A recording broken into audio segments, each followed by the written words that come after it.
sa araw ang biyaya at pagpapala ay patuloy na sumati. At last Sunday, lalo yung mga kapatid na nandito 'no at, ang tinalakay natin na mensahe 'no, I believe ito yung napapanahon na mensahe talaga 'no, sa panahon na ito ay ang mga signs of His coming, okay. At last Sunday ay, ating, nalaman o nabasa yung message ni Buddy Branham that was, 1963, amen? June 23 sa Jeffersonville, Indiana. Binigyan niya ng pamagat na The Flashing Red Light of the Sign of His Coming, okay. At lalo ang mga end time churches, hindi lang mga tao, hindi lang mga end time churches, they were looking for signs, especially signs in heaven. Yun yung kanilang, inaabangan. Even yung mga wars, yung mga inaabangan nila din. Yung mga especially signs in heaven, no? Na mayroong mga mystery na nangyayari sa heaven. Okay, pero dito sa message ay maunawaan natin ano ba talaga yung sign of His coming, yung the flashing red light of His coming. So, ah, I believe yung iba sa inyo ay binasa na ito 'no, kaya actually na Sunday hindi natin natapos kasi nga kinapos sa oras. Kaya siguro ito ay part 2 pero kinuha ko na sa binasa ko na yung mga quotation sa buong mga mensahe ni Brother Branham. Kaya hanggang 1963, 1965.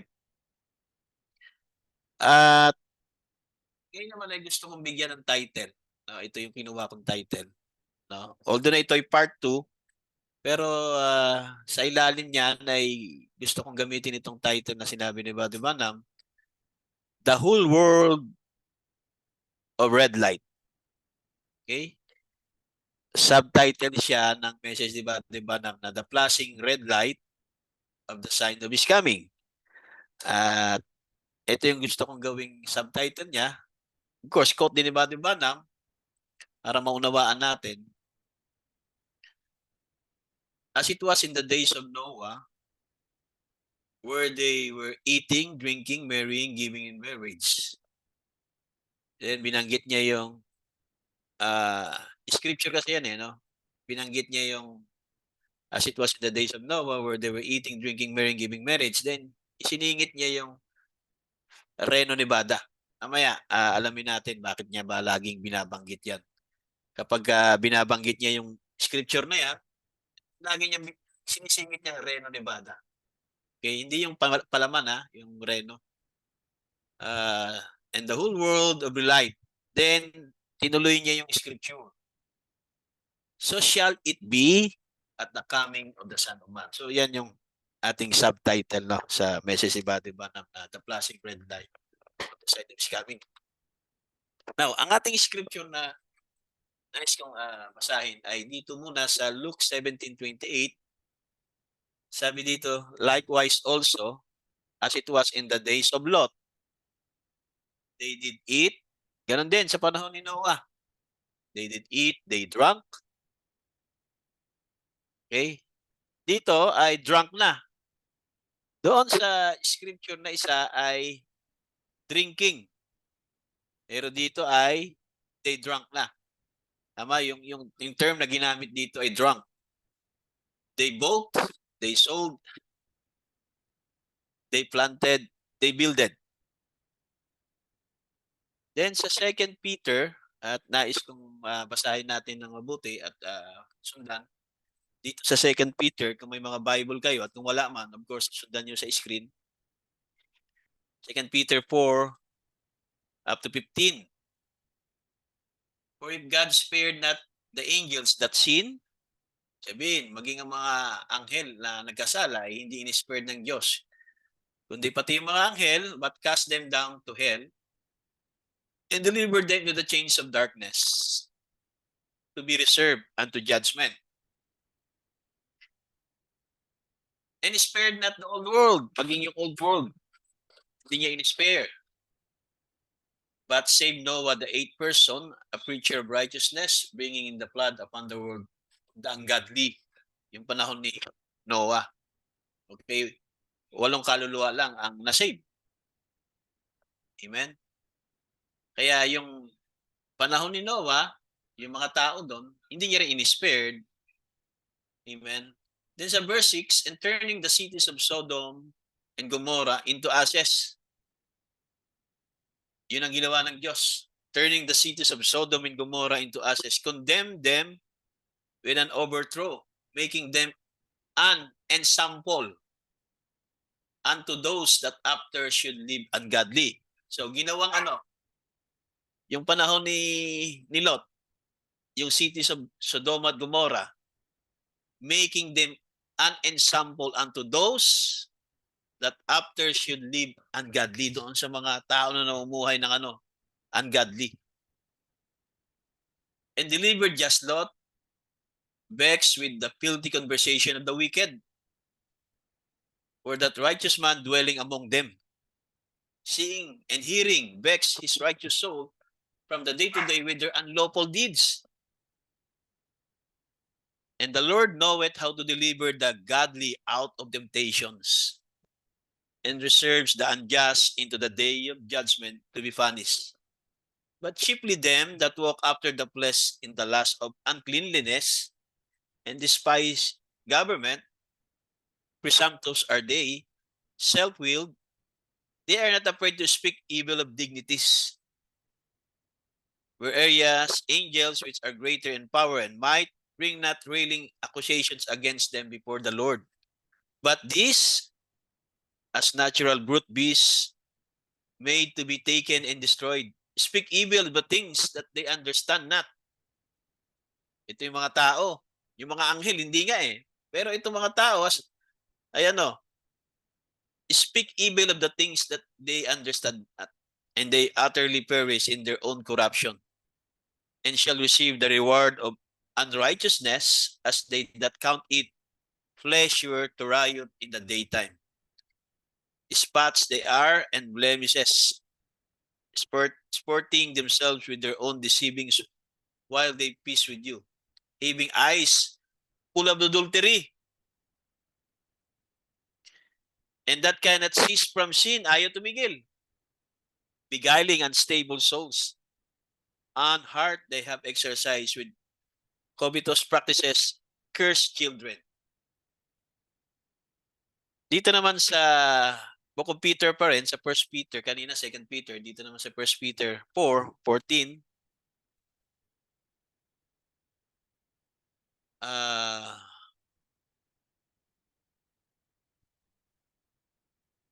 mali yata yung ano. 1 Peter, okay.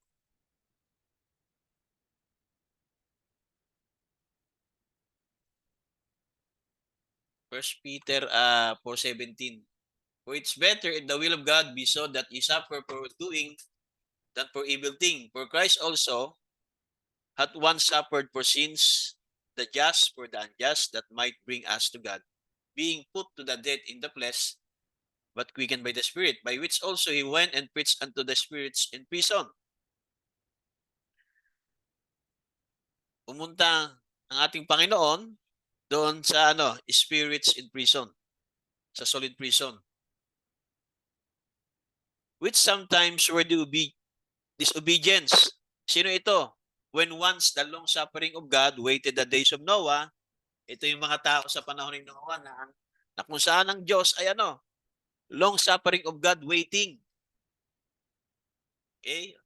While the ark was preparing, were in view that his 8 souls were saved by water. So sa panahon ni Noah, ang Diyos ay long suffering waiting sa days of Noah. Okay? Sa Matthew 24:32 hanggang 41. Okay, 41 yan. Gawin natin. Medyo pinadali kasi ito eh.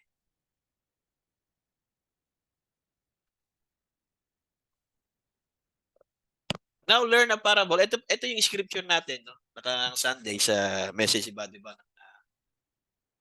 The flashing red light signal is coming. Okay, now learn a parable of a fig tree. At last Sunday, kung maalala nyo na merong breaking tayo na sinabi dun sa fig tree. Okay?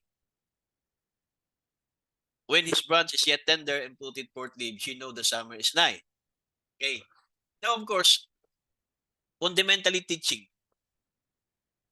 ang fig tree, kapag sinabing fig tree sa Bible, ay always it speaks about juice. Tama? Yan ang fundamentally. Totoo yun, tama yun. Hindi mababago yun kasi fundamental teaching. Okay? Kaya pagka may nababasa tayo na fig tree, of course, ang naiisip talaga natin ay ang Jews, ang Israel. Okay? And that is true. When this branch is yet tender and put it forth leaves, you know the summer is nigh. Likewise, we shall see all these things, know that is near even at the door. Verily I say to you, this generation shall not pass till all these things be fulfilled. Heaven and earth shall pass away, but my word shall not pass away. But of the day and the hour knoweth no man, no, not the angels of heaven, but my Father only. But as the days of Noah were, so shall also the coming of the Son of Man be. For as in the days that were before the flood, they were eating and drinking, marrying and giving marriage, but until the day of Noah entered into the ark, and knew not until the flood came and took them all away. So shall also the coming of the Son of Man be. Then shall two be in the field, the one shall be taken, and the other left. Two women shall be grinding at the mill, the one shall be taken, and the other left. Now, the fig tree budding and all the other trees begin to bud. It was a sign, and Israel has always been the fig tree. Okay. Yan yung fundamental teaching talaga. Okay, kapag sinabing fig tree, always, di ba, Israel talaga ang tinutukoy. Okay? Fundamental teaching sa Bible. Okay? And Israel has always been the fig tree.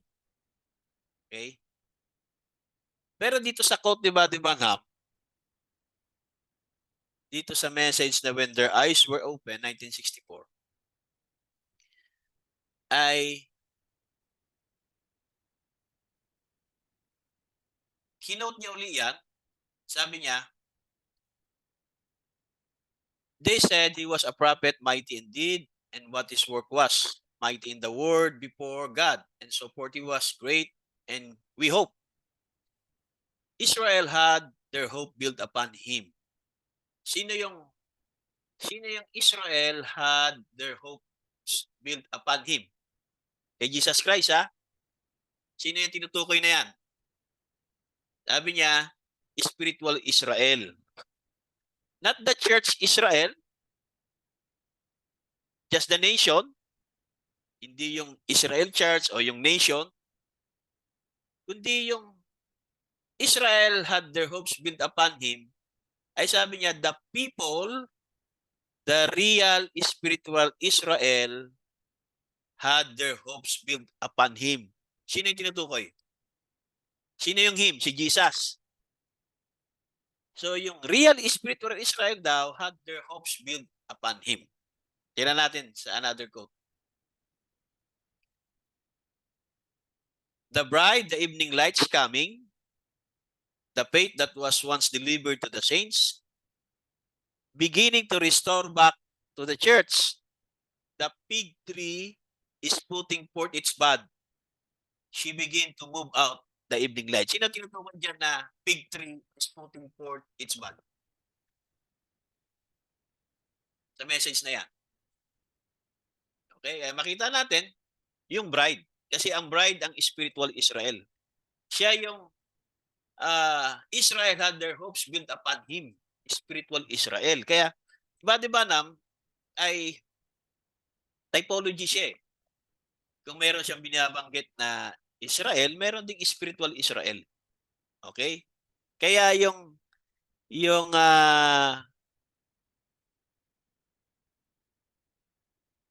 yung fig tree, meron ding tinatawag na spiritual fig tree. 'Di ba?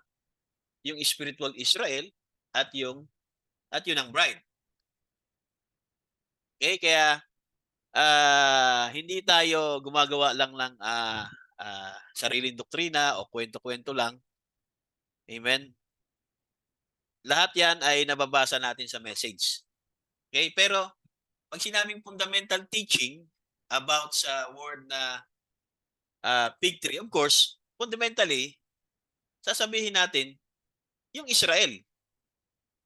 'Di ba? Yung nation ngayon. Okay? At ang fig tree ay putting forth this bud sa history ay after ng Second World War.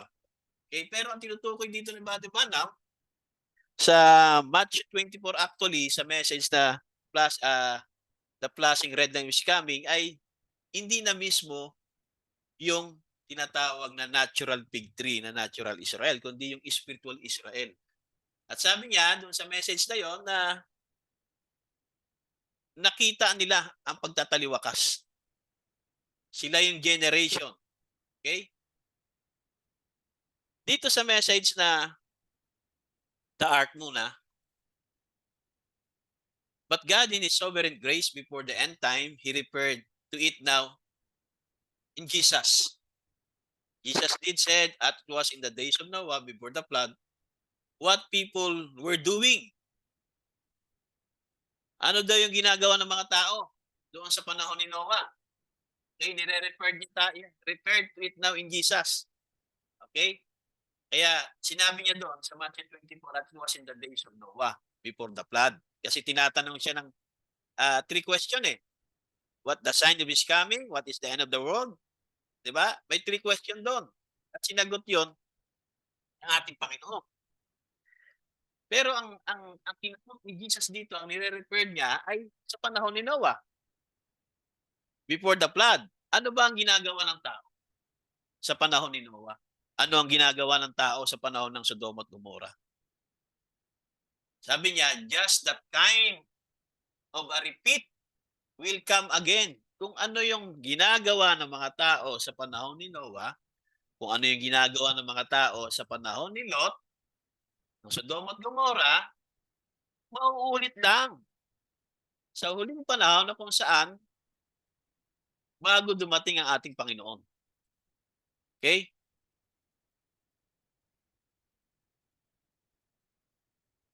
Dito sa the junction of time, look at it today, Jesus plainly said, and it was in the days of Noah, so will it be in the coming of the Son of Man.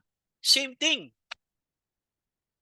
Kaya niya nire-referred pala yung panahon ni Noah kasi pareho lang eh kung ano ginagawa ng tao sa panahon ni Noah, ng mga tao. Ganun din ang ginagawa ng mga tao sa panahon natin.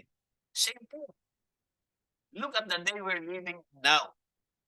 How the building, di ba? Kaya nga, grabe pagka, kahit dito lang sa Metro Manila, no? Punta ka lang sa BGC, sa Ayala, sa Quezon City, ay makita mo na yung mga naglalakyan, naggagandahang building, maging yung mga malls, di ba? Naggaganda na yung mga malls. Compared natin 30 years ago, at kahapon ay nasa SM Makati kami, no? At I'm just wondering 30 years ago nung ako pa, kami pa ay mga uh, nag-aaral pa no sa college ay 30 years ago, that was 1994. 1994 tama ba? 1994. And ano ba ngayon? 2024. 30 years ba 'yan? Sino magko-compute? 1994 to 2024. Ilang years 'yan? 30. 30. So 30 years ago. So, kinukumpara ko yung 2000, 1994, yung mga itsura ng mga building na yan, yung SM Makati, yung Glorieta, at yung magkakadikit yan eh. Tuloy-tuloy na yan.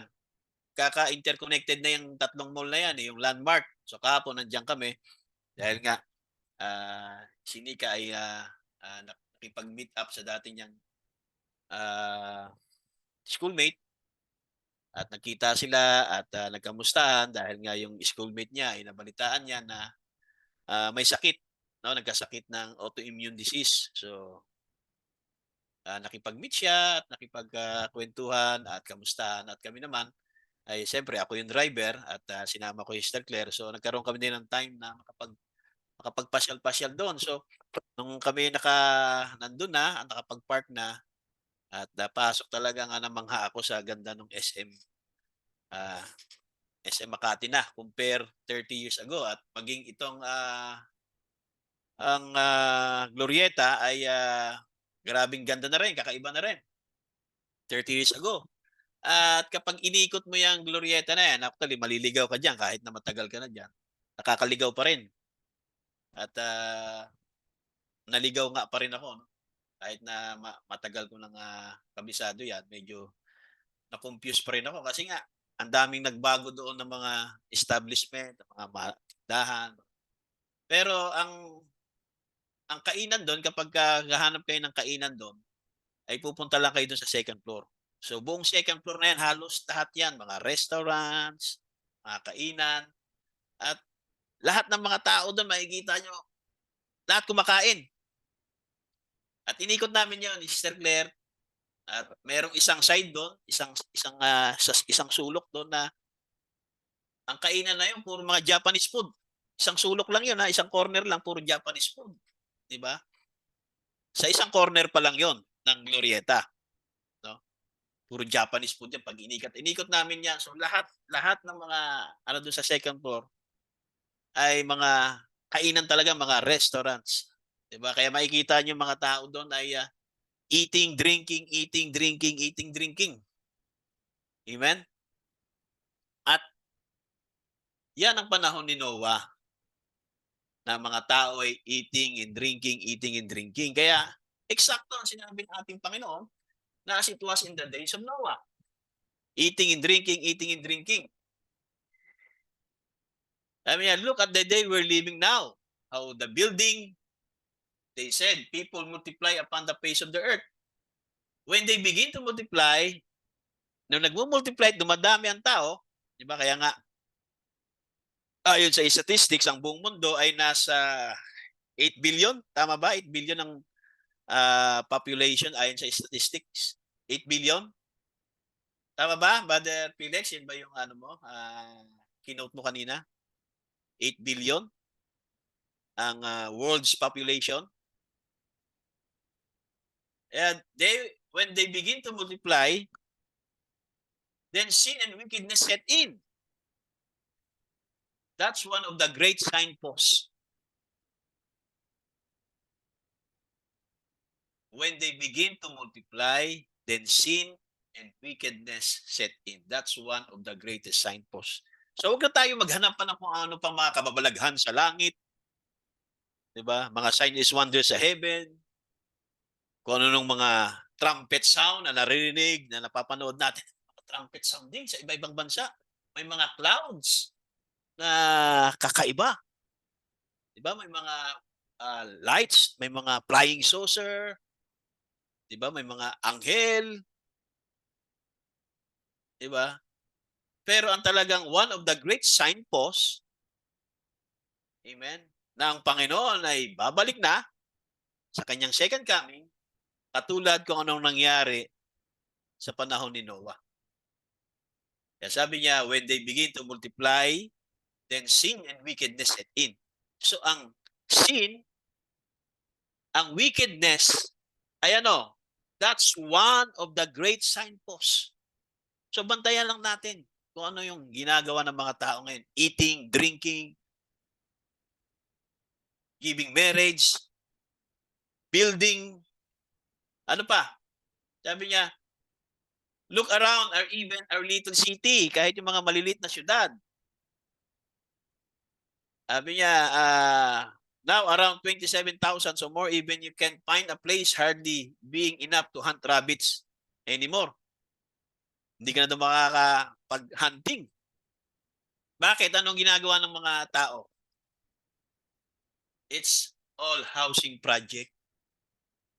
Di ba? Yan ang ginagawa ng mga businessman ngayon, mga sa real estate. Kahit na yung mga agricultural land na ay ginagawa nilang mga housing project.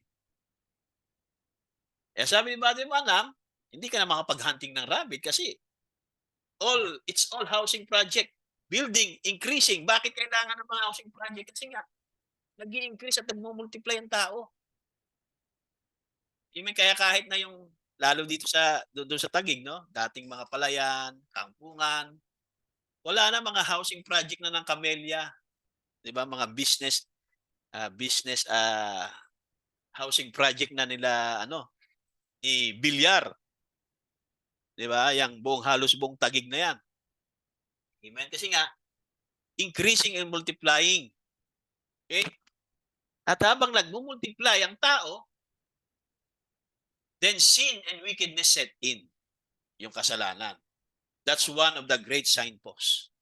So wag na tayong masyadong excited sa mga signs in heaven, anong mga kababalaghan dyan, sounds na nakakatakot. Di ba? Mahirap na ngayon maniwala agad-agad sa mga YouTube na yan na napapanood natin.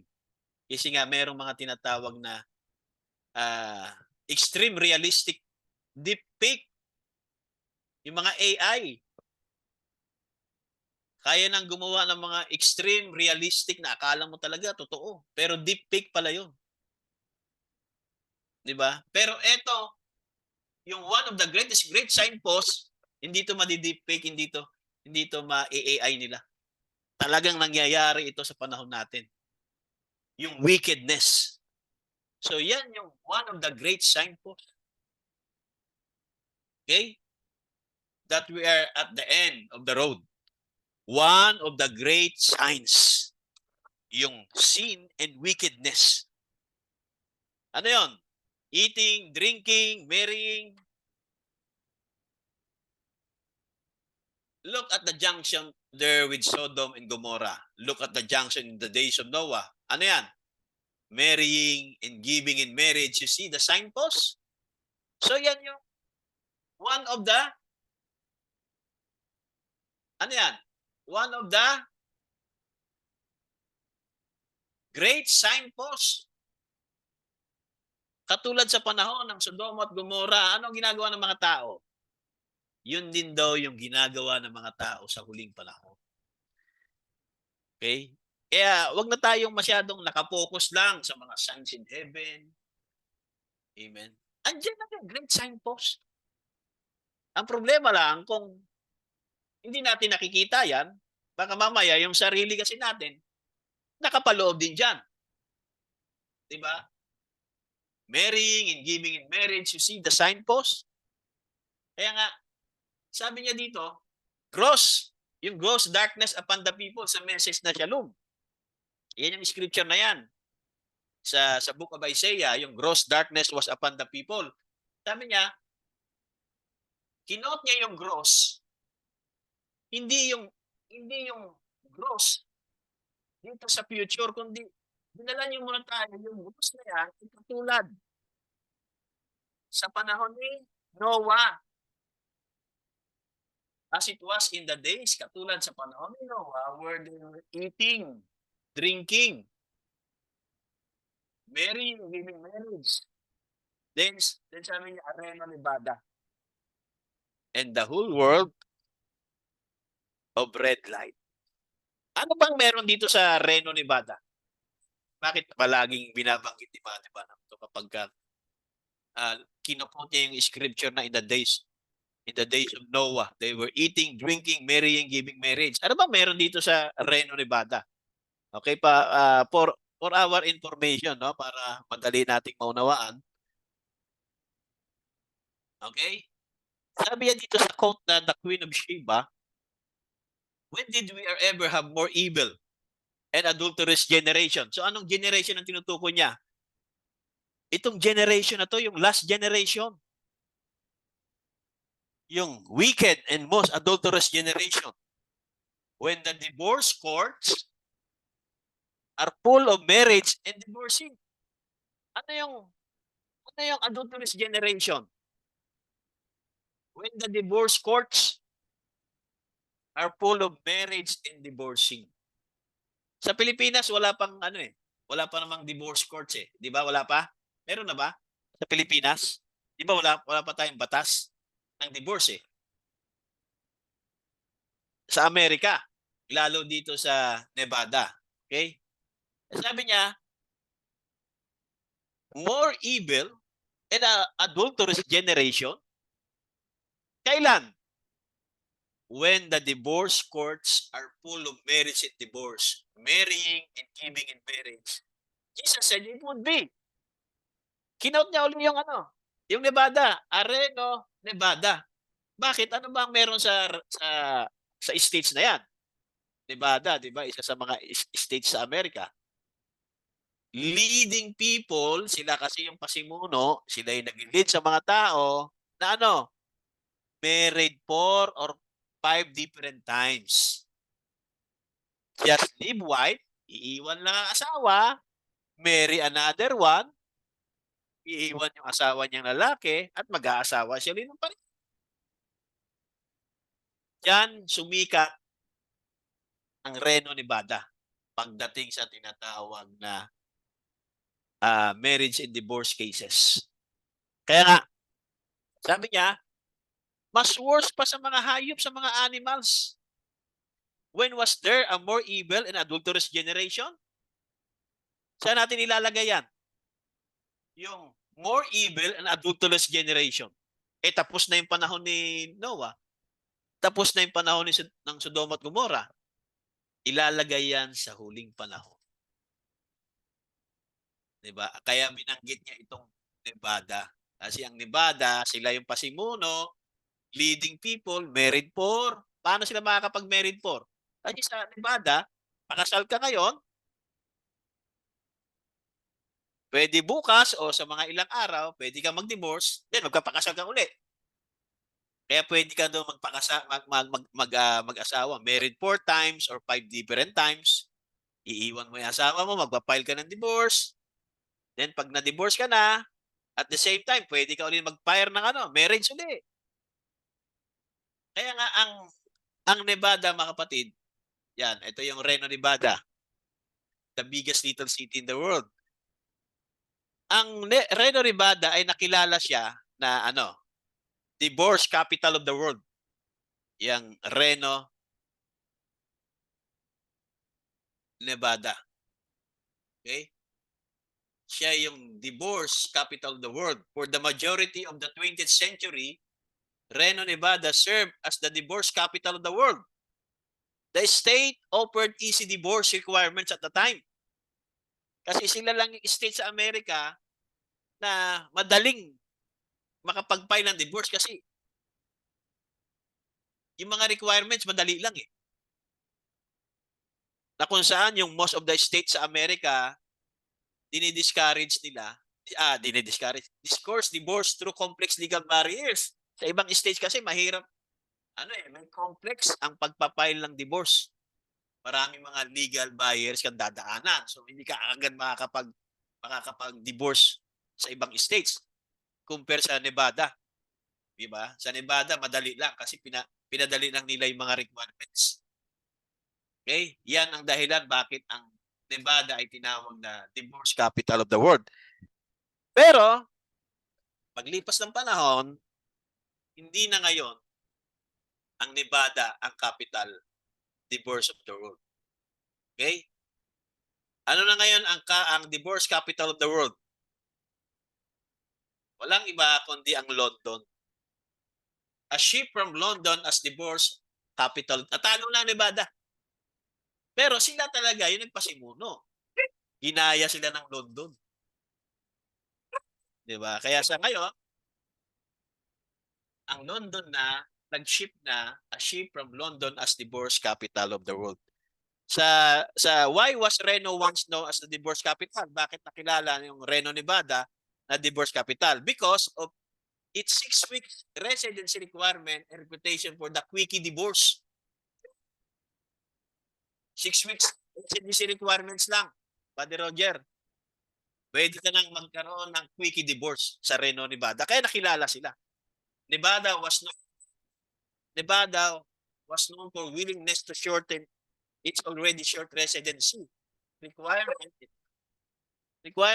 in order to pull in the economic benefits of divorce as early as 1898. So yan ang dahilan bakit binabanggit lagi ni Buddy Banham itong Nevada.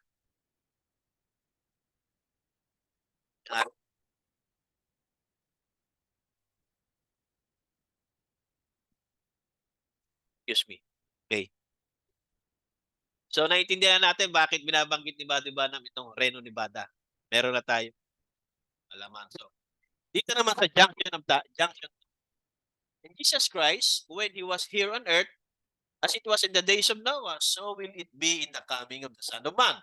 Sabi niya, look at the world. Tingnan natin itong panahon natin. Sabi niya, I was talking to Mrs. Wood and Mr. Wood today while we eating dinner. Nakikipag-usap siya kay Mrs. and Mr. Wood habang sila ay kumakain ng hapunan. Sabi niya, upon the divorce cases and things of the United States, pinag-uusapan nila yung divorce cases sa United States eh. Of course, kasama dyan yung Reno, Nevada, pinag-uusapan nila.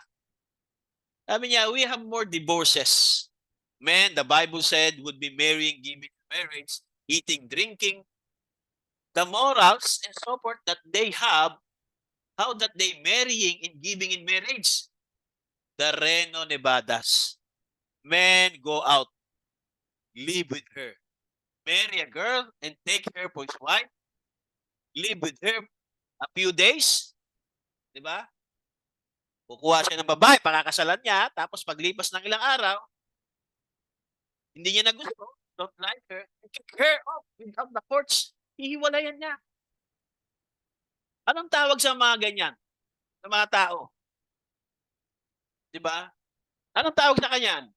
Na kukuha siya ng babae, pakakasalan niya, gagawin niyang asawa, at pagkatapos ng mga ilang araw, hihiwalayan niya.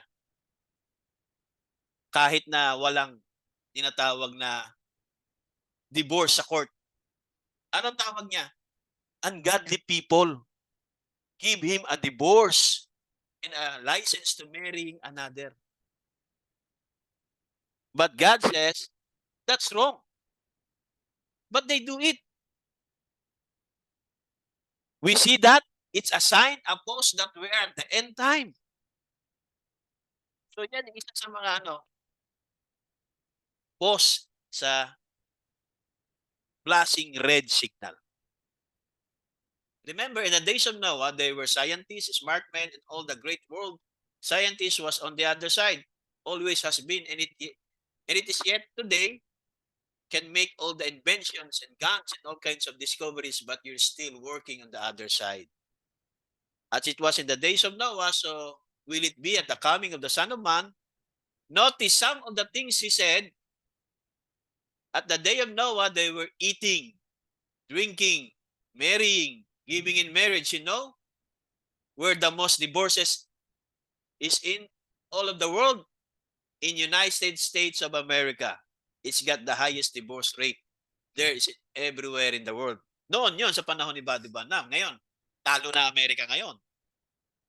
Ang London na. Hawak na ng London yung trophy. Okay? And notice what he said, that it was in the days of Lot. In the days of Lot, they were eating, marrying, ganun din. Pareho din sa panahon ni Lot. Eating, marrying, giving, marriage. Kaya nga, gusto nyong mag-business, meron na tayong idea. Buddy Rolly. Anong isang idea kung gusto natin mag-business? Yung mga tao kasi ang gusto nila, eating and drinking. So, anong magandang business ngayon? Eating and drinking. Brother Rolly, natuloy ba yung ano mo? Restaurant mo? Hindi.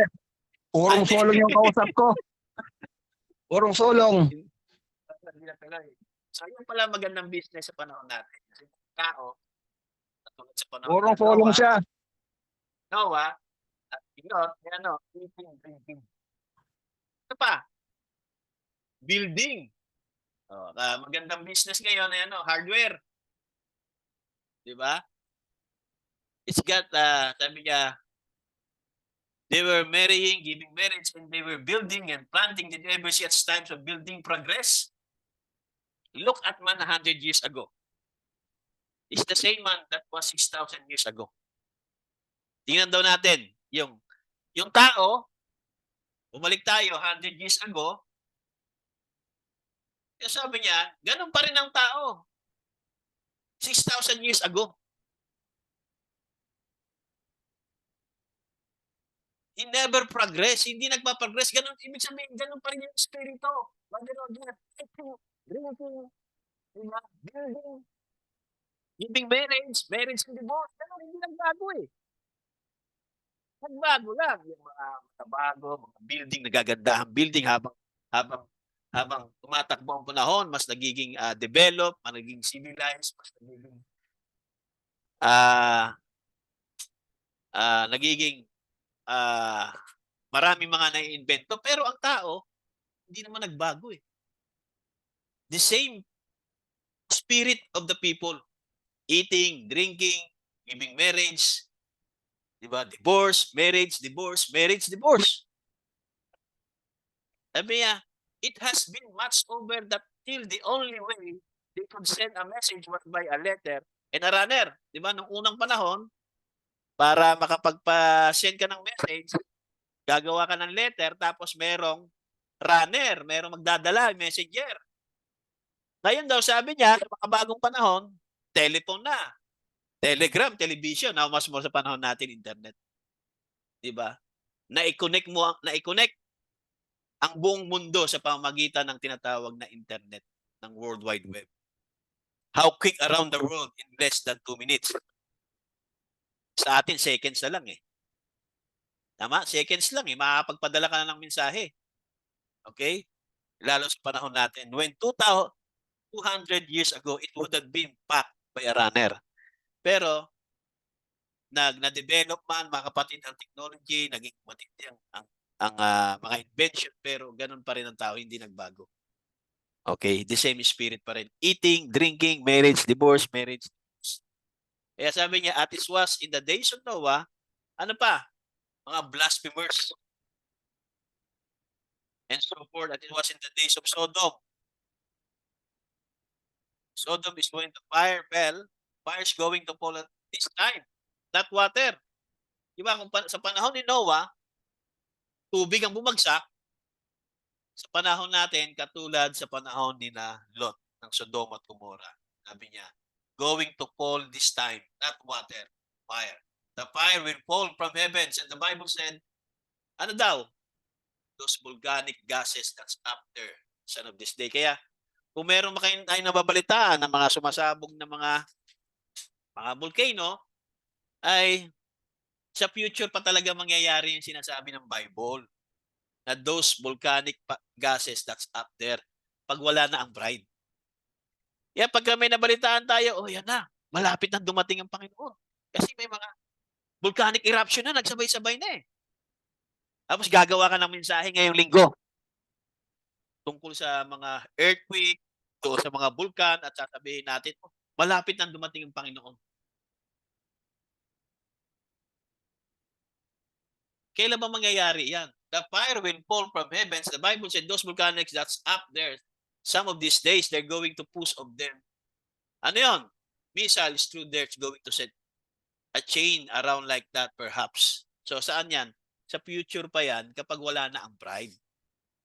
Pero kailangan nakapokus tayo mga kapatid doon sa mga signs yun kung saan nakikita natin na nangyayari na. Di ba? It's at hand. We know it can be much longer. Science says 3 minutes longer before midnight. The clock will strike one of these hours. And it began with just a few minutes. The whole world be on fire. Kailan yan? Sa Third World War. But before that happens, bago mangyari yan, the church is going to glory. Diba? So kahit na hindi na natin bantayan yan, ang Third World War na yan, ang church bago mag Third World War, nasa glory na. So yan ba ang kailangan nating pag-aralan? Yung Third World War, ayan na. Ayan na yung bamboo curtain. Ayan na yung, diba? Kasama lang sa mensahe yan. Dapat yung mga one of the greatest signs na ipapangaral natin.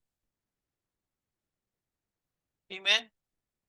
Kasi yung mga future events na yan, mangyayari yan after the church is gone. I got a piece of paper that was in our paper there. Our local paper. Okay. Tingnan nyo ha. That show that 3 out of every 4 soldiers, 3 sa 4 na mga sundalo, yung American soldiers, that went overseas during the other war was divorced 6 months late, 6 months after they were their wife. Bakit? 3 sa 4 na mga American sundalo na kung saan ay nag-overseas sila, diba, pinapadala sila sa mga gera, ay 6 months after 6 months ay dinidivorce sila ng asawa nila. Kaya pagbalik nila after ng kanilang tinatawag na mission, diba, doon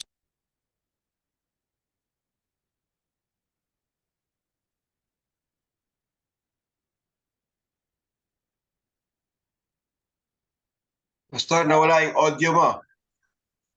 tanggalin na kaya natin to. Abala tong ano na to eh. Pawala-wala.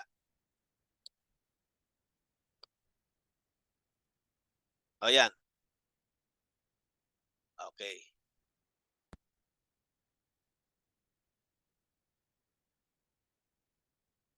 Okay na? Ayan. Tanggalin natin? Tanggalin natin to. Abala to. Okay na? Ayan. So wala nang abala. Tinanggalan natin.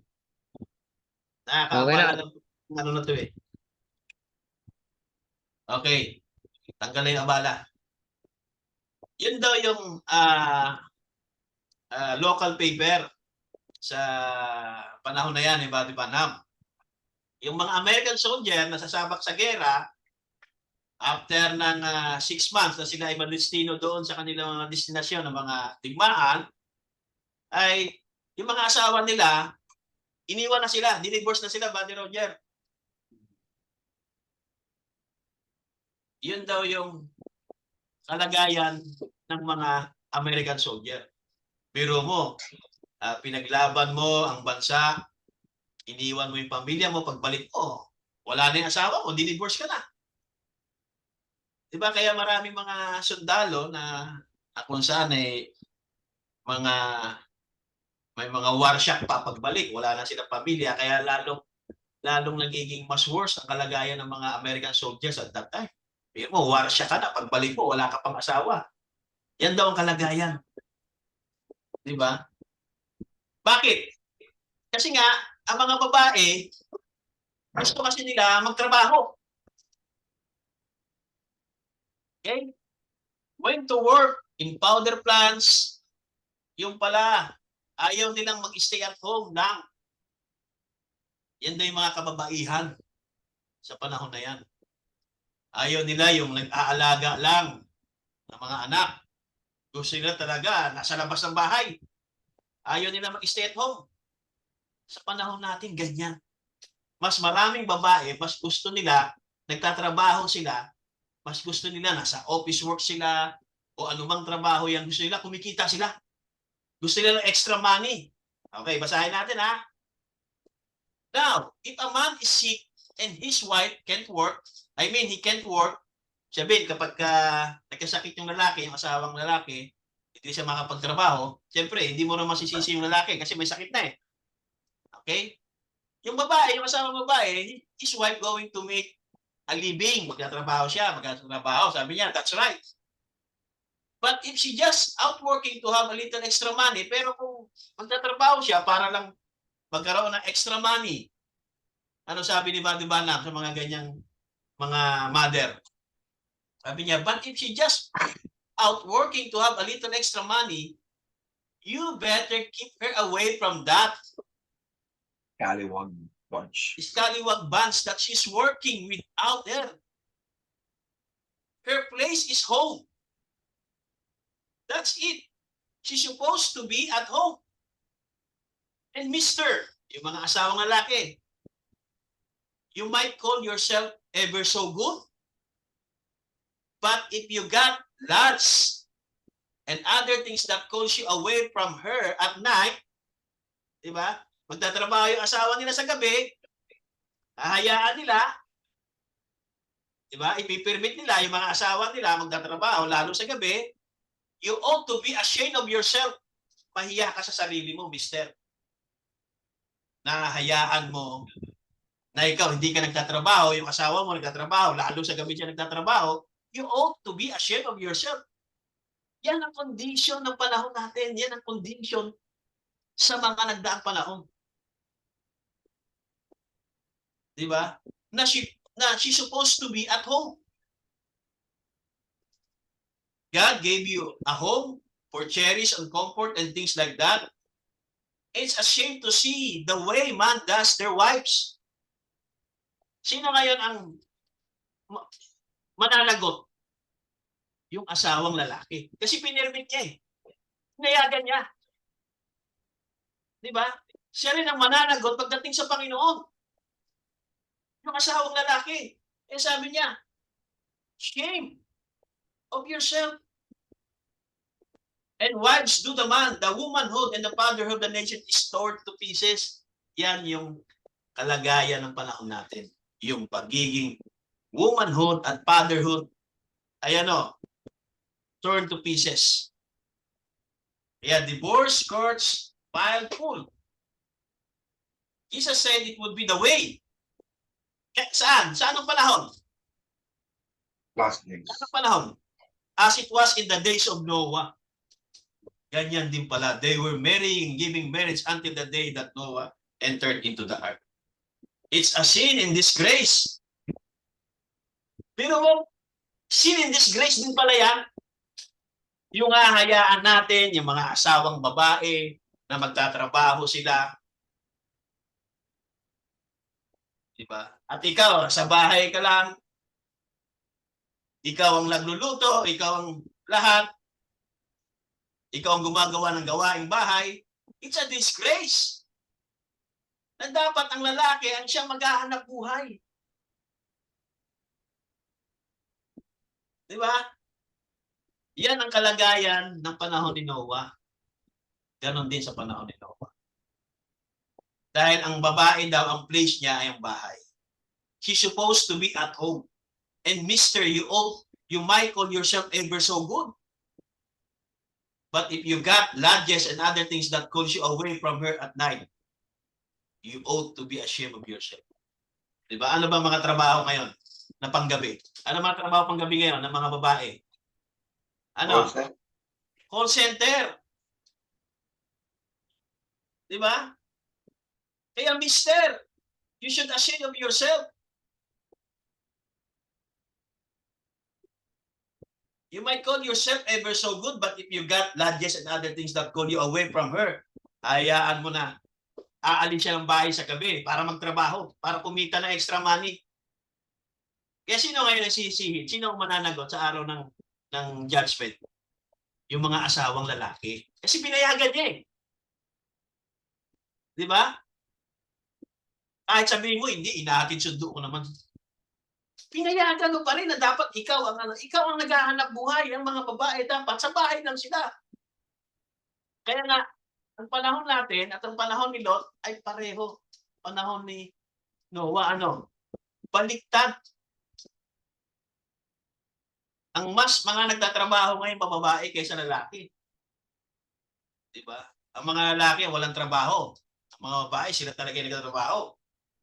Diba? Sabihin ng asawa ko, "Bakit? Tamad kasi maghanap ng trabaho yung asawa ko. Kaya ako na lang maghanap. Alam naman, magutom kami." So, maghahanap ng trabaho. Eh, ang trabaho na makikita natin, usually, ano, di ba? Call center, panggabi talaga. Yan ang sinasabi ni Buddy Banham na mga signs. Okay? Doon sa mga doon sa mga mag-asawa, pero kung ikaw ay dalaga pa, 'di ba? Hindi kasama 'yan. Okay? Hindi tayo against sa trabaho na call center. We are not against that. Pero bilang mag-asawa kayo, husband and wife, at ikaw lalaki, wala kang hanap buhay, at pinapayagan mo na asawa mo siyang maghanap buhay, imbis na siya ay sa bahay lang, baliktad, ikaw nasa bahay, ang asawa mo naghahanap buhay, lalo sa gabi.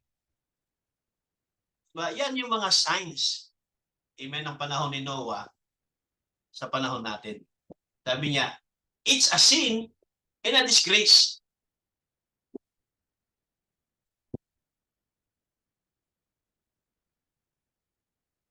As it was in the days of Sodom, so shall it be in the coming of the Son of Man. As it was in the days of Noah, did you notice how he said the morals of the people in the days of Noah? Eating, drinking, marrying, giving in marriage. But when he said Sodom, he just left it off.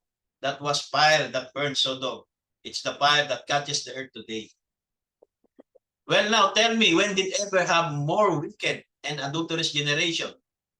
When pervert is here in California, increasing 20 to 30% every year. Every year, mga kapatid, nag-i-increase ng 20 to 30% sa California.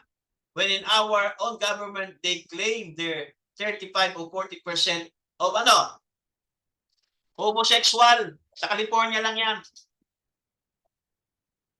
Ano sabi ni Buddy Banham? Adulterous generation. More wicked and adulterous generation. Dahil saan? Of the homosexuals. As it was in Sodom. Diba? Nagsimula yan sa panahon ng Sodoma. Kaya yung Sodomites, yung Sodomy. Yung Sodomy ay parehong tawag nito, parehong lalaki, nagkaroon sila ng sexual. Parehong babae, nagkaroon sila ng sexual, ng sex. Di ba? Sodomy, the same sex. How much more sa panahon natin? Di ba na tinawag na ngayon na LGBT++. Di ba? Na pinopromote na sa mga television, sa internet. Di ba?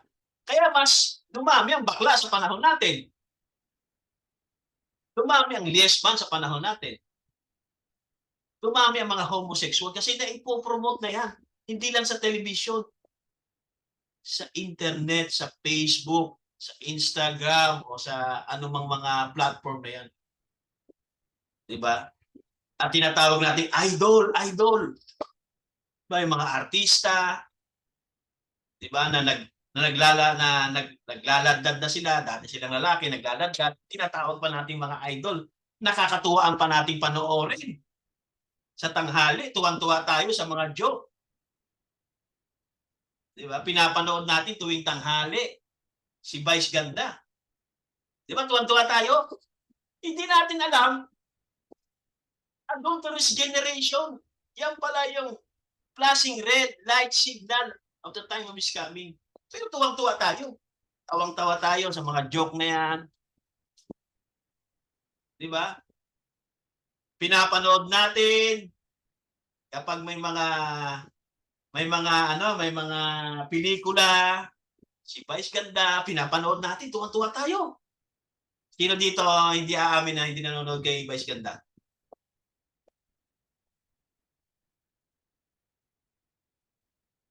Di ba? A wicked and adulterous generation will receive what kind of sign? The sign of resurrection of Jesus. Kaya sabi niya, Before anything take place, the church takes its rapture. Amen. There Christ already judged.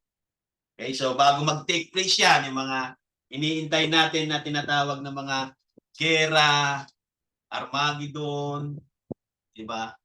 Yung mga volcanic eruption, di ba? Third World War, bago mag-take place yan, mga kapatid, ay meron mo ng church takes its rapture. At bago mangyari yan, meron mo ng mga signs. As it was in the days of Sodom, as it was in the days of Noah, at the coming of the Son of Man. You know, Jesus referred to that Matthew 24 chapter again about days of Noah. Diba sa Matthew 24, tinatanong siya kung ano yung mga signs. Diba? Pero saan niya nire-refer? Nire-refer niya ba na Father Felix magkakagera sa Israel? Yan yung mga signs. Pag nabalitaan nyo na nagkagera sa Israel, yan na yung signs. Yan na yung red flashing signal. Yan yung flashing red signal. Kapag nabalitaan nyo nagkagera sa Israel. Hindi niya nire-refer doon. Nire-refer niya yung Matthew 24, mga kapatid, in the days of Noah, as it was in the days of Noah. They were ano ginagawa? Nagigera ba? Wartime ba yung nangyayari sa days of Noah? Wartime ba yan? Para sabihin natin, ay malapit na dumating ang Panginoon kasi nagkera na sa Ukraine eh. Kaya yung sabi ng isang kaibigan ko, salamat sa Panginoon. Salamat siya dahil naggera sa Ukraine. Kalooban ng Panginoon. Diba? Kaya yung mga atheists, hindi yung masisi, grabe yung Panginoon yun. Siya pala ang may pakana ng gera, kaya para marami mga batang namamatay dahil yung Panginoon yun. Gusto niya ng gera eh. Diba? Dahil kahit predestination, hindi natin naiintindihan noon. Nakatalaga talaga yan. Gusto ng Panginoon yan. Kalooban ng Panginoon yan. Hindi naman natin naiintindihan yung predestination eh. Kaya may mga tao na para sa kanila ang Diyos, malupit na Diyos. Kasi ang Diyos pala ang may gusto ng gera eh. Diba? Mga bata namatay dahil sa gera, mga inosente namatay. Pero yung end time revival, praise the Lord, Brother Phoenix, nagkagera sa Israel. Malapit na ang Panginoon. Hindi ba ganyan tayo noon? Pag nabalitaan natin na nagkagera sa Israel revival, ako, malapit ang Panginoon, Brother Roger. Diba? Sasabihin ng isa, Brother Roger, mag-resign na tayo. Mag-ministry lang tayo, Brother Roger, kasi nagkagera sa Israel eh. Itatayo na yung third temple. Meron ba kayo nabasa ang third temple sa Bible tsaka sa message? Pag may nabasa kayo yung third temple sa message at sa Bible, mga kapatid, magre-repent ako. Okay. Kahit isang quote lang. Third temple. Excited tayo noon sa third temple. Ayan na, malapit na. Ayan na, wawasakin na nila yung wawasakin na nila yung Mos of Bar. Itatayo nila yung third temple. Kaya ba tayo nabasang ganyan? Third temple? Di ba? Hindi yan yung signs of His coming.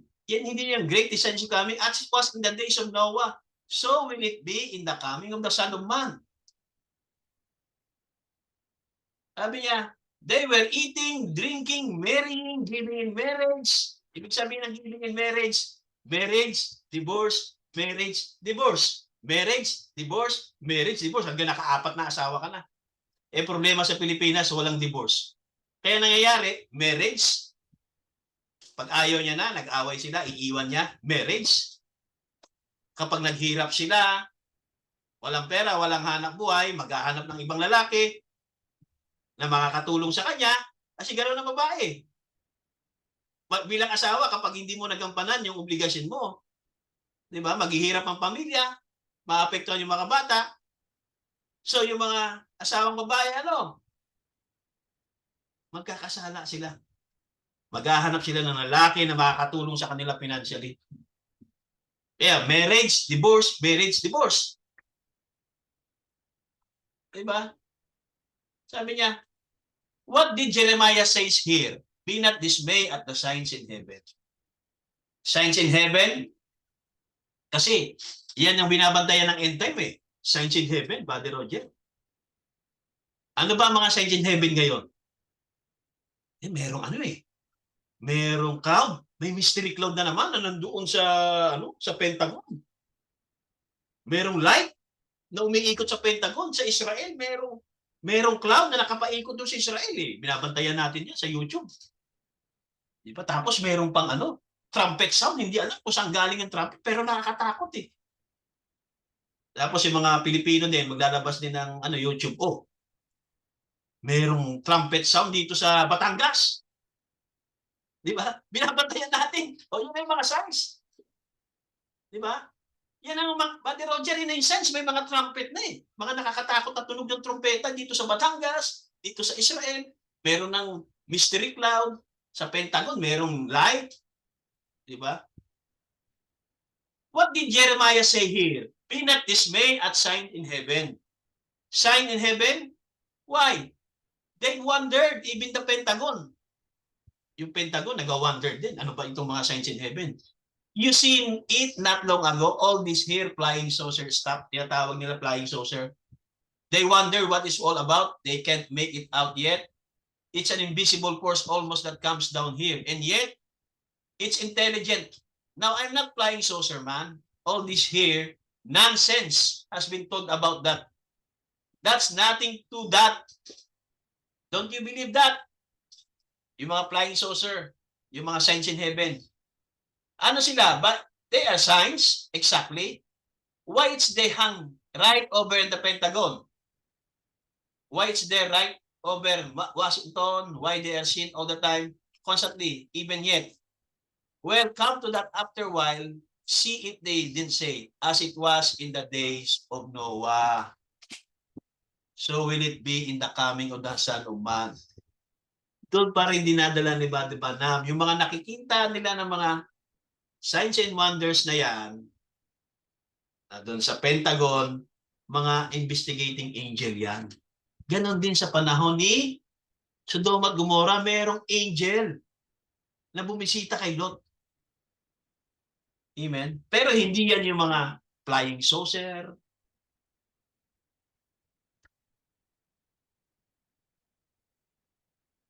Sabi niya, no, I know what I said in the days of Noah. The Bible said that it was in the days of Noah, so will it be in the coming of the Son of Man, in the days of Noah. God was long-suffering. Biro nyo, ang Diyos nag-long-suffering sa panahon ni Noah. Di ba? Nag-long-suffering eh. Hindi literally na nahihirapan ng Panginoon, kundi ang Diyos, naglaan siya ng paghihintay na ang tao ay tumalikod at magbalik loob sa Diyos.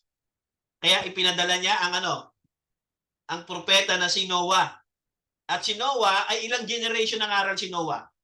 Hindi ba mahabang panahon yan? Ilang generation ang aral si Noah? Sino ito makakasagot? Ilang generation ang aral si Noah? Nag-aantay ang Diyos na tumugon. Nag-aantay ang Diyos na maniwala sa mensahe. Nag-aantay ang Diyos na tumalikod sa pagiging ungodly ang mga tao. Yun ang ibig sabihin na God was long-suffering. Kasi ayaw niya na may pahamak. God is not willing that any should perish. Kaya ang Diyos, God was long-suffering when was past time. Not willing that any should perish. Kaya kung may mga taong mga napahamak na matay, di ba, sa panahon ni Noah, kagustuhan ba ng Diyos yun? Na malunod sila? Kagustuhan ba ng Diyos yun?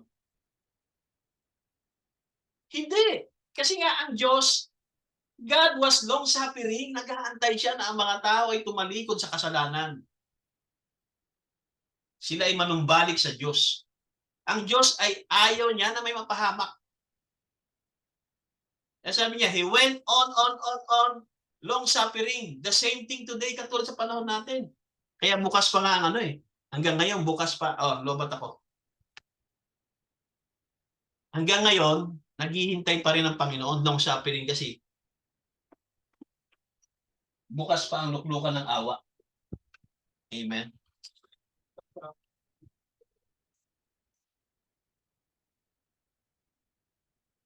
Waiting for His church to come to recognition in His word in the end.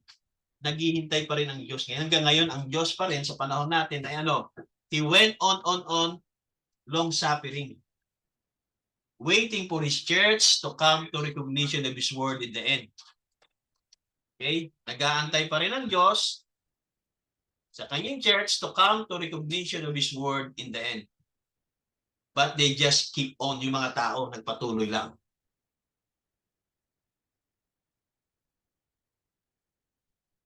And Jesus said that it was in the days of Noah, so shall it be in the coming of the Son of Man. Son of Man, woman, attractive. What kind of woman? Cainites, yung lahi ni Cain. Taking the sons of God, yung lahi ni Seth. Sons of God taking the Cainite woman. The extreme beauty of woman has so increased in the past 50 years. How much more sa panahon natin? Hindi mo na nga nadadaya na nga tayo minsan. Di ba? Yung pala, akala natin babae. Kasi sumasali sa mga beauty pageant. Di ba? Pinapayagan na ngayon sa mga beauty pageant yung mga bakla, mga transgender. Nadidivide na ang panahon natin. May mga grupo na okay lang sa kanila na sumali sa beauty pageant. Beauty pageant na nga yan eh. Worse na nga yung beauty pageant. Mas magiging worse pa yan, ang contestant, transgender. Hindi mas worse na sa panahon natin. Kaya, wicked and adulterous generation. Yan ang greatest sign. Di ba? Kaya ang ginawa na itong Paris opening ceremony, mga kapatid, ginawa ng blasphemous yung pagdadrag nila ng tinatawag na Last Supper ni Jesus Christ. Di ba? Yung tinatawag nila drug. Amen. Attractive woman look like, I was looking the other day in the history of the wars and how that Pearl White about 100 years ago, she was stabbed by Scott Jackson. Di ba? Si Pearl White ay sinaksak ni Scott Jackson, yung kanyang lover. Dahil na-obsess itong si Scott Jackson. And the looks of the woman also of Mary Bonneville and many of so-called attractive women of 50 to 100 years ago. Biro mo? 50 years ago. Grabe na yung attractive ng mga yung tinatawag na yung extreme beauty woman 50 years o 100 years ago. Compare with them woman today. Kumpara natin ngayon. 50 years o 100 years ago, ikumpara naman natin yung mga babae sa panahon ngayon.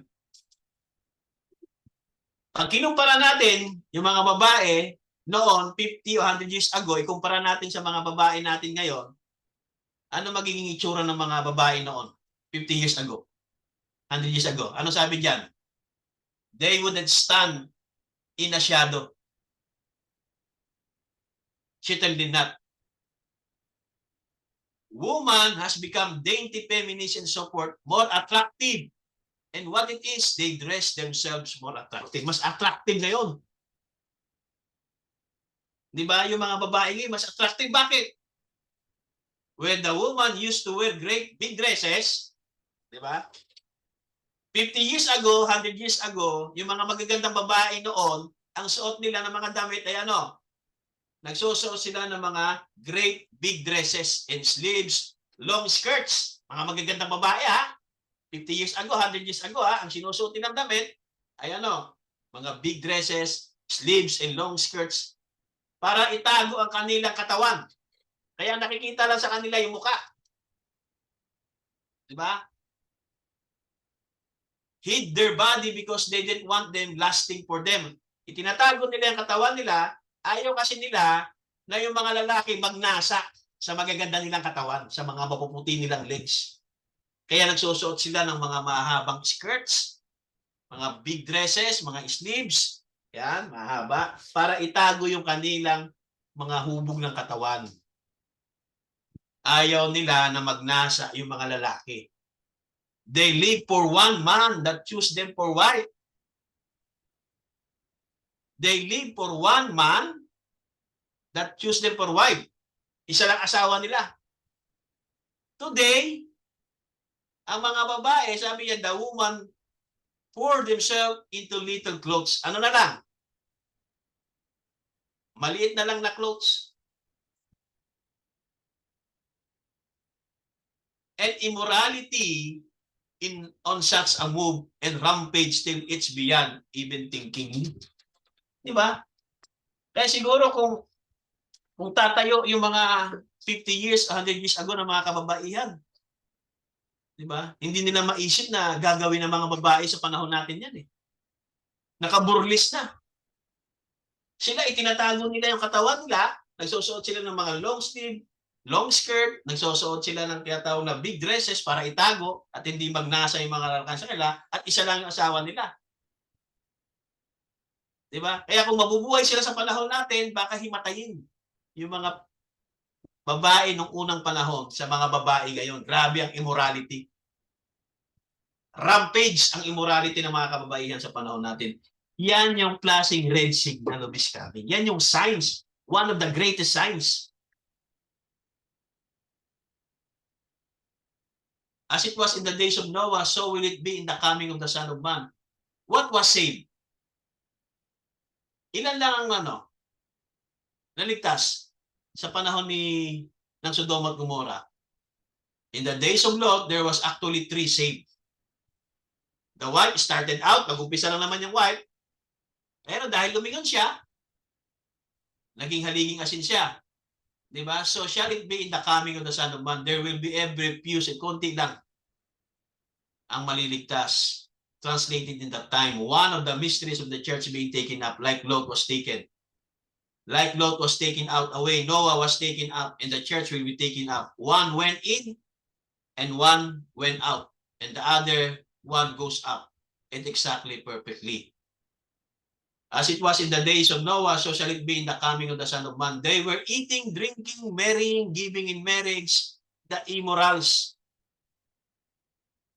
And so just compare that with today, about somebody gets healed. Ito healing. They say it's only emotion. I can scientifically prove to you that the cancer or the substance, the thing is still there. Sabihin ng doktor na yung sinasabi mo na healing, emotion lang yan, brother, sister. Patutunayan ko sa inyo, scientifically, na yung cancer, nandiyan pa rin. Diba? Pero sabi niya, but to the simple believer, nandiyan pa rin yung cancer, pero sa mga simple believer, ano magiging sasabihin niya? Wala na. Because he's not looking at the substance. Hindi siya tumitingin sa substance. Hindi siya tumitingin sa symptoms. Di ba? Sasabihin ng doktor, hindi, may cancer ka pa eh. Pero ang believer, sasabihin niya, magaling na siya. Kasi ang tunay na believer, naniniwala siya saan? Sa divine healing. Sa panahon ni Noah, ang mga tao hindi naniniwala sa divine healing. Ganon din sa panahon natin. Kahit mga Christians na, hindi na sila masyadong naniniwala sa divine healing. Kasi nga scientifically na eh. Kaya kapag may sakit ka, anong gagawin mo? Pupunta ka sa health center, kung wala kang pera, health center. Kapag meron kang card, pupunta ka sa mga diagnostic clinic, magpapadiagnose ka, at sasabihin ng doktor, o kailangan mo pa laboratory, kuhaan ka ng ihi, kuhaan ka ng dumi, kuhaan ka ng dugo, i-analyze yan, i-run test yan, bakit mataas yung ganito, ganyan, ganyan, o meron kang ganyan, meron kang ganyan. Diba? At ang doktor sasabihin niya kung anong gagawin mo. So lahat yan susundin natin. Diba? O mataas yung uric mo dahil ganyan-ganyan, o iinom ka ng antibiotic, lahat yan sinusunod natin. Diba? Pero sa tunay na believer, naniniwala siya sa divine healing. Eh sa panahon natin, kahit ng mga end-time believer na, hindi na masyadong naniniwala sa divine healing. Kasi scientific age tayo eh. Lalo kung may pera. Di ba? Eh sasabihin sa'yo ng doktor, may cancer ka pa, brother eh. Sister, may cancer ka pa. Totoo naman, kapag in-examine, talagang makikita nila may cancer eh. Hindi naman magsisinungaling yung mga doktor. Pag sinabi nilang may cancer, kahit mag-second opinion ka pa, idadaan ka pa rin sa machine, sa laboratory, may cancer ka talaga. Pero sa tunay na believer, it's gone. Kasi nga, hindi siya tumitingin sa ano? Sa findings ng doktor, sa substance. Tumitingin siya sa ano? Sa promise ng Diyos. Ang healing kasi ay promise. Ang divine healing is a promise. So doon tayo tinitingin sa promise ng Diyos about divine healing. Ganon din sa panahon ni Noah, yung mga tao, hindi naniniwala sa divine healing. Diba? Kaya, ang mga tao ngayon, mayroon silang mga autoimmune disease. Diba? Yan talaga yung panahon natin. Kung ano-ano mga sakit na. Dahil nga, sa mga pagkain, number 1, sa pagkain, pangalawa, sa gadget, diba? Sa mga radiation, diba? Yung mga yung internet, paggamit ng mga gadget na yan, diba? Kaya ang tao, maraming sakit. Mas mahaba pa yung oras natin kaysa matulog kaysa sa pagpe-Facebook. Diba? Lahat tayo, diba? Mas mahaba yung oras natin sa pag-cellphone, pag-Facebook, kaysa sa pagtulog, kaysa sa pag-pray. Kasi scientific age tayo eh. Kaya may mga sakit tayo dahil din sa kagagawa ng tao, sa mga invention ng tao, kaya tayo nagkakasakit. Number 1, pagkain. Pangalawa, yung mga gadget. Mga electronic gadget.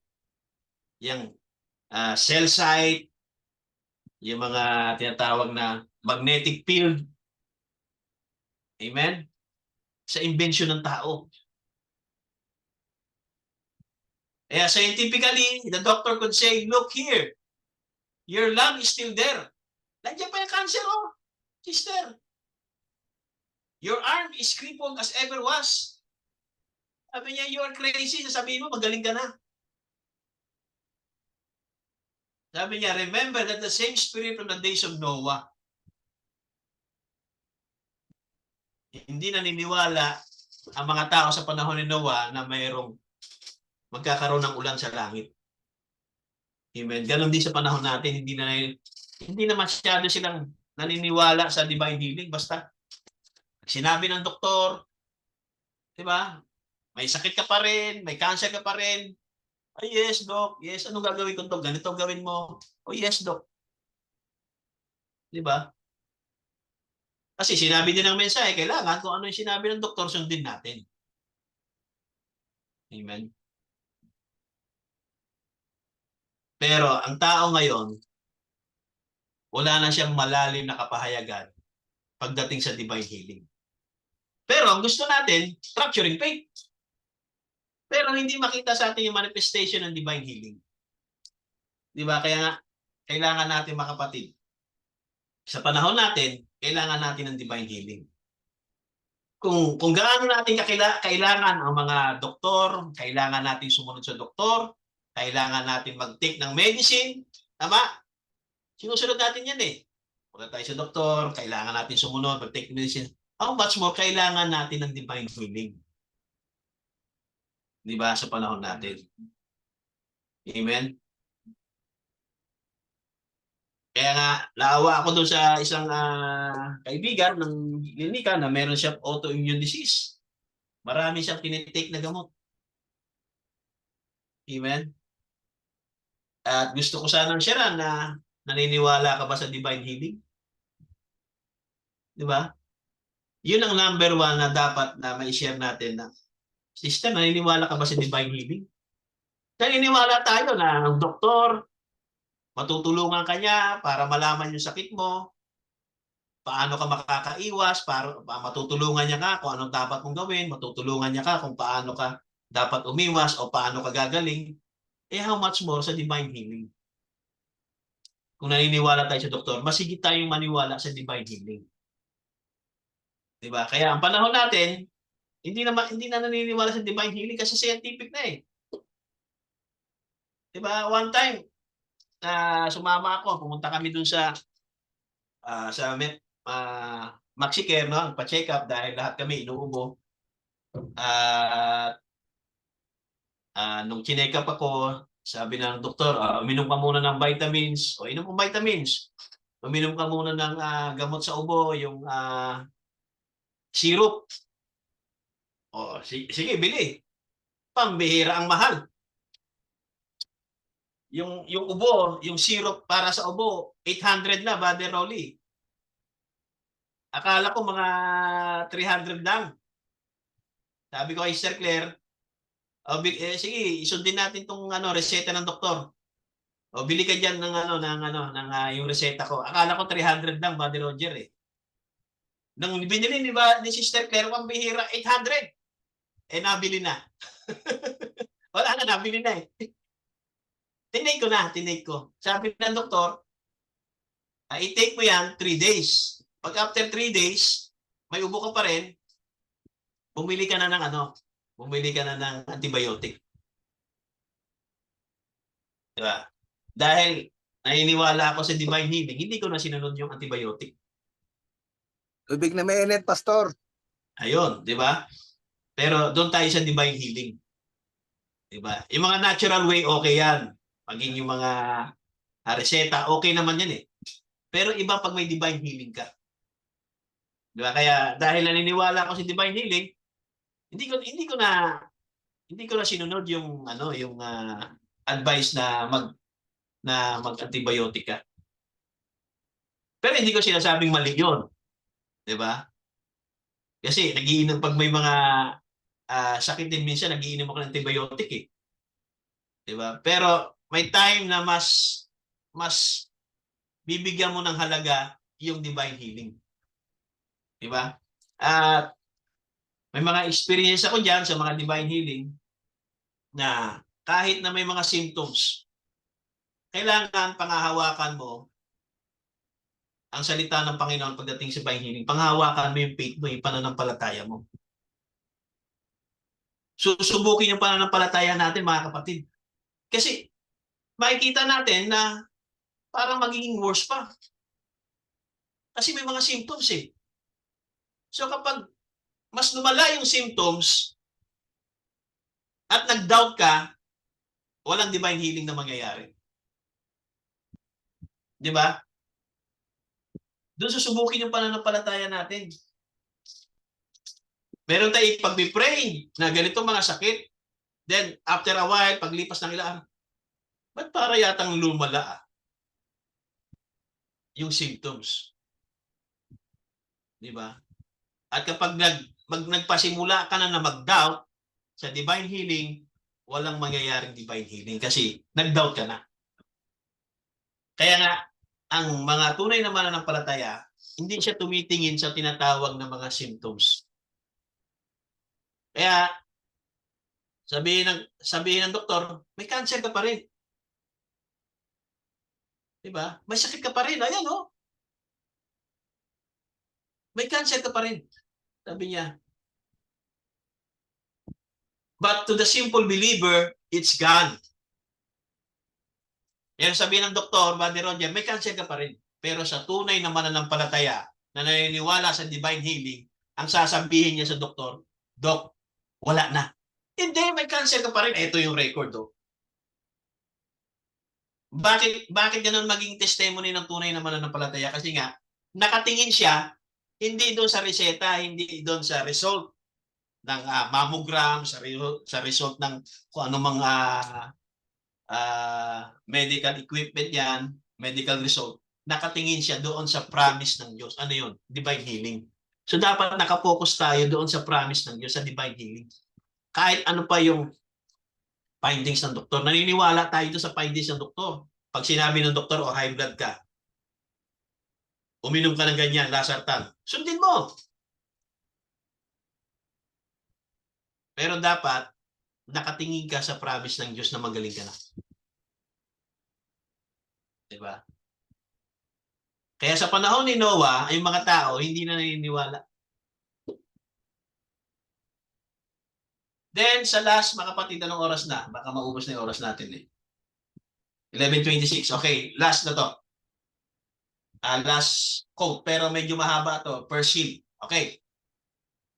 Dito sa 2 Thessalonians 2:7, sabi dito, the mystery of iniquity that already worked,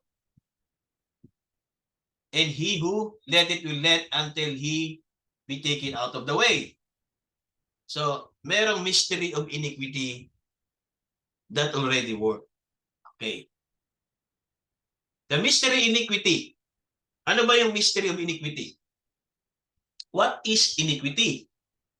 Iniquity is something that you know you ought not to do. Yung iniquity daw ay something that you know, na alam mo na you ought not to do. Ibig sabihin, alam mo na mali. Di ba? Alam mo na mali. Pero ginawa mo. Yung bagay na hindi mo dapat gawin, you do it anyhow. Alam mo na yun eh, na mali, pero ginawa mo pa rin. Ang tawag doon, iniquity.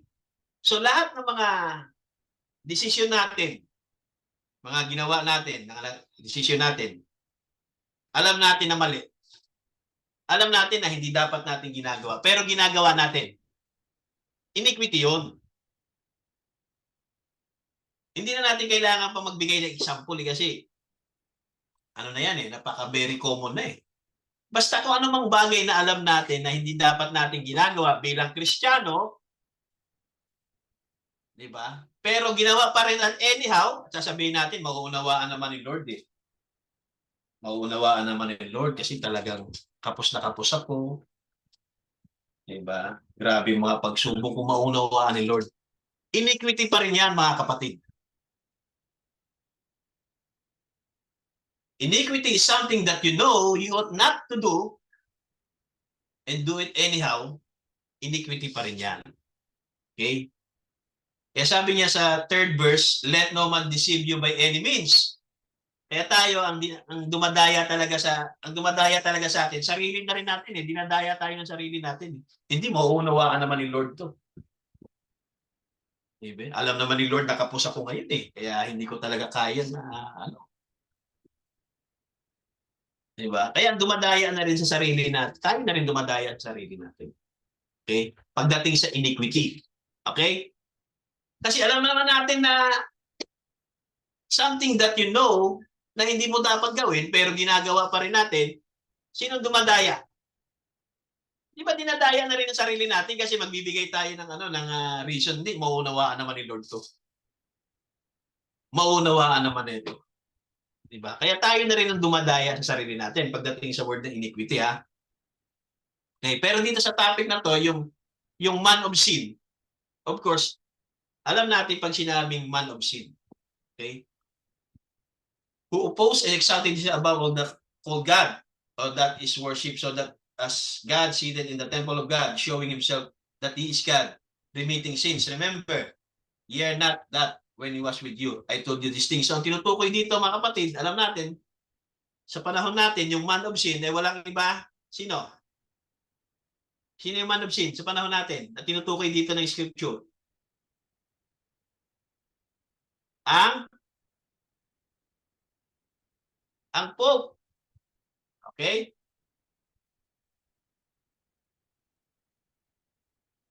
Now, sabi niya, who is the man of sin? This fellow that's working iniquity. But he be revealed in this time. Tama? Yung Pope. Hindi pa siya nare-revealed eh. Ibig sabihin, hindi pa siya na-expose. Okay? Pero ang bride, alam niya na kung sino yung man of sin. Okay. For the mystery of iniquity does already work. Deceivers. Ano yun? Deceivers. Deceiving the people up into the something. Only he that letteth will let until he, the church, Christ the bride, be taken out of the way. Hanggang alisin yung pumipigil, yung bride. At yung man of sin, marirebuild na siya. Ibig sabihin, pag wala na ang bride, i-expose niya na yung sarili niya. Amen? At gagawin niya na lahat ng gusto niyang gawin. Okay? Pero yung mystery of iniquity, kahit hindi pa dumarating yung time nung man na yan, yung mystery of iniquity ay already work. Deceivers, deceiving the people up into something. Paul said, not in my time, but in the time when he'll be revealed. The spirit of his mouth. Okay, sa baba, with all powers and signs and lying wonders, and with all deceivableness of unrighteousness, deceiving people by unrighteousness.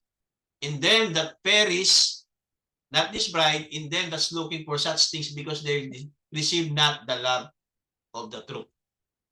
Okay, yung mga nadaya, kasi nga, hindi sila tumanggap ng mga kapatid ng love of the truth. And Christ is the truth and Christ is the word, but they would rather have a creed. Kaya ayaw nila eh. Mas gusto nila credo. Diba? That they might be saved. Ayaw nila ng Christ is the truth. Ang gusto nila credo. And for this cause, God sent them strong delusion. Ayaw nila sa katotohanan. Ang gusto nila credo. Yung mga credo. Diba? Eh dahil dyan, sabi niya, ay ang Diyos nagpadala siya ng strong delusion. Para that they should believe a lie. Para maniwala sila sa sa lie.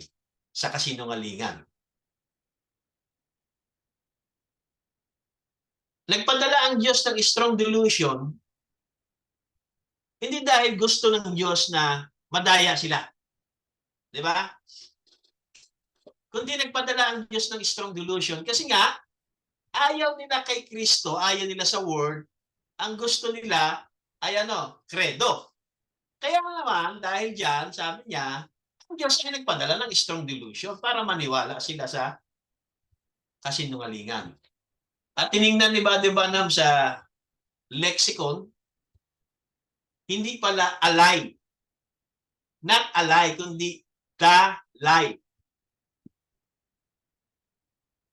Same one that he told Eve. Di ba? The lie. Hindi a lie, kundi the lie. That they might be damned who believe not the truth, but had pleasure in righteousness. What a statement, Mike. After the bride is taken away, then this man of sin will be revealed himself. Okay? Kapag pagka kinuha na ang bride, yung man of sin will be revealed. So, ito mga kapatid ay after ng rapture. Okay? Some they said, well, Brother Branham, that would be a mighty small group. Sabi niya, may nagsabi na yung maliligtas lang daw ay mighty small group. Jesus said, as it was in the days of Noah, na 8 kaluluwa na ligtas. So shall it be in the coming of the Son of Man. So ganun lang talaga yung maliligtas. Okay?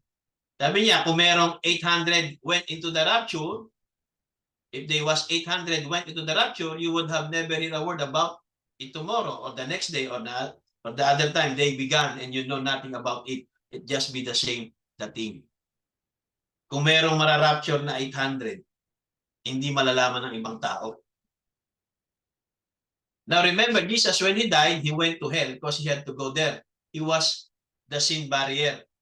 He preached to the souls that were in hell, that repented not in the long suffering, the days of Noah. Okay? Yung mga hindi nagrepent, hindi tumalikod sa kasalanan sa panahon ni Noah, pumunta ang Panginoon doon. Diba? Para mag-preach yung mga kaluluwa. He went to hell and preached to the souls that were separated souls from God. That means separation, and they had separated from God, never can never could be back no more. And Jesus went to bear record that he was one that was spoke of the wombs of woman's seed. The same thing exists today. We are just in the same today as it was. Jesus said, as it was in the days of Noah and in the days of Sodom, so shall it be in the coming of the Son of Man. But they don't. See, because the churches that they go to are modern churches, modernistic, and they just live for the day, more popular. Oh my, the morals become virtue to them. Diba? Yung morals nila ay, para sa kanila yan ay virtue daw, kapangyarihan. As I said one time in a play that I seen down here, not long ago, merong play, napanood si Buddy Banham, of Sodom and Gomorrah. That this evil possessed woman said to Lot, sabi daw ng doon sa play, sabi ng evil woman kay Lot, what you call immoral, I call virtue. Di ba? Para sa kanila, kapangyarihan yun. Yung immorality, para sa mga immoral, virtue yun. Jesus said, as it was in the days of Noah, so will it be in the coming of the Son of Man. So we're back to the place again. Bumalik uli tayo sa ganong lugar. Na yung immorality, tinatawag nating virtue. Kaya sasabihin ng mga immoral, love, love, love, love. Di ba? Kaya nga may mga debate na define woman. Nire-redefine nila ang ibig sabihin ng woman. Kaya mayroong debate. Diba? About womanhood. Sa kanila, define woman kung ano yung nararamdaman mo. Diba? Pero sabi ni Jesus, as it was in the days of Noah, so will be in the coming of the Son of Man. We're back to that place again. Ibinalik tayo sa ganong kalagayan muli. And what about the increase of population? As it was in the days of Noah, what about the beauty of woman increased constantly, more and more? Red light. What will happen just exactly it was in the days of Noah. One day, the door of mercy will be closed. So, yan yung tinatawag na greatest signs. Yung kung ano, exactly in the days of Noah. Okay? Kaya pinag-aaralan natin, ano ba yung exactly in the days of Noah? Yan din yung mangyayari sa panahon natin. The same place again. He said, in the days of Lot, they build, they sold. Look at today, tingnan natin sa panahon natin, as the days of Noah, women become pretty. The sons of God falling. Human flesh being worshipped in the form of females, and all these things that taking place that we're talking of tonight. The lights flashing, the coming of the Lord is at hand. Are you still just a church member? Manatili na tayong church member? Diba? Kailangan maunawaan natin ang mensahe, mga kapatid. Makita natin yung panahon natin. Makita natin yung mga flashing red signal, the sign of His coming. Hindi yung church members lang tayo. Diba? Na kapag tinanong ka, saan simbahan ka? O, itong simbahan ko. Ito pangalan ng simbahan namin. May simbahan ako. Diba? Mahalaga, mga kapatid, na nasusundan natin yung mensahe. Like in the days of Noah, before God sent the water to destroy the world in the great antediluvian world that had come up into sin, as Jesus clearly said, that it was a day just like this, as it was in the day of Noah, the days of Noah, so shall it be at the coming of the Son of Man. How that woman on the rampage, ano daw? How that the woman on the rampage, in marrying, in giving in marriage, and in the great scientific achievements and the smart, educated going to the intellectual sides. This is the last days. We're living in the shadow of His coming. Whatever you do, press into the kingdom of God. When the last member is added to that body for the rapture, there will never be another one saved. The door are closed. That it was in the days of Noah. nung isinara na yung ark. Wala nang pwedeng makapasok pa. There will be no salvation left. Though people will think they will be. Isipin ng tao, ligtas kami. That's where the trouble is going to come. Amen. We find out when God had Noah, the prophet of righteousness, going forth with this message, there was an episode of immorality in that day. Diba? Yung episode of immorality in that day. How much more sa panahon natin? Anong immorality tayo? Mas worse ang immorality ng day natin.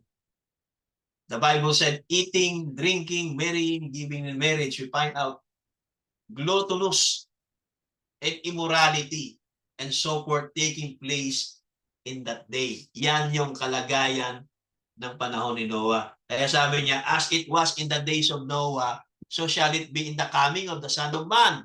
Ano daw yung mga tao? Eating, drinking, marrying, giving marriage, we find out gluttonous and immorality. Yung gluttonous, yung kain ng kain, matakaw masyado. Taking place in that day. God bless you all. Na-picturean pala to. So yun mga kapatid, I hope naunawaan natin mga kapatid yung mga signs na dapat nating makita. Amen. Na dapat nating maunawaan yung signs of His coming. Amen. Kaya nag-message ang prophet na the flashing red light of the sign of His coming. Yung immorality.